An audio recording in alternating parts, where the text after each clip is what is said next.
My name is Valerie Anier, and I serve the Holyoke Public Schools as the Chief Instructional Officer.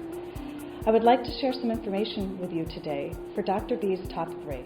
What considerations and planning are taking place to offer in-person learning to more students? While we are in our planning phase, we will continue to partner with Holyoke Board of Health and rely on Holyoke's COVID-19 metrics to determine the exact start date for in-person learning.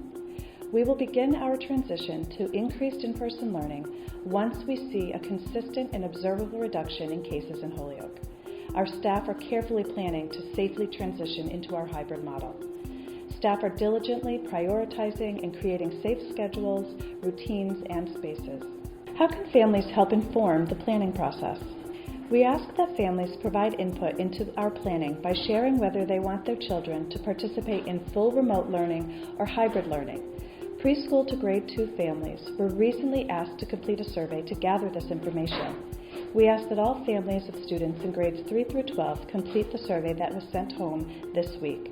All information gathered through these surveys will help inform the planning process. We thank you for your patience and partnership. What does the hybrid learning model look like? The hybrid model is a combination of in-person and remote learning. Approximately half of the students will be in school at a time.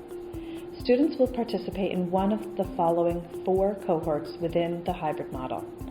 Cohort A will attend school in person on Mondays and Tuesdays and have guided remote learning on Thursdays and Fridays.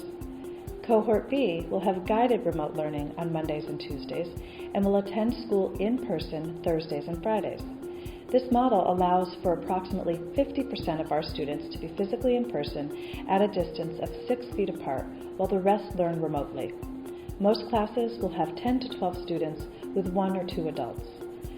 Cohort C is designed to meet the needs of high-need students who require specialized instruction. Cohort D is for students whose families choose to continue to participate fully in remote learning. More specific information will be shared about the hybrid model in the coming weeks.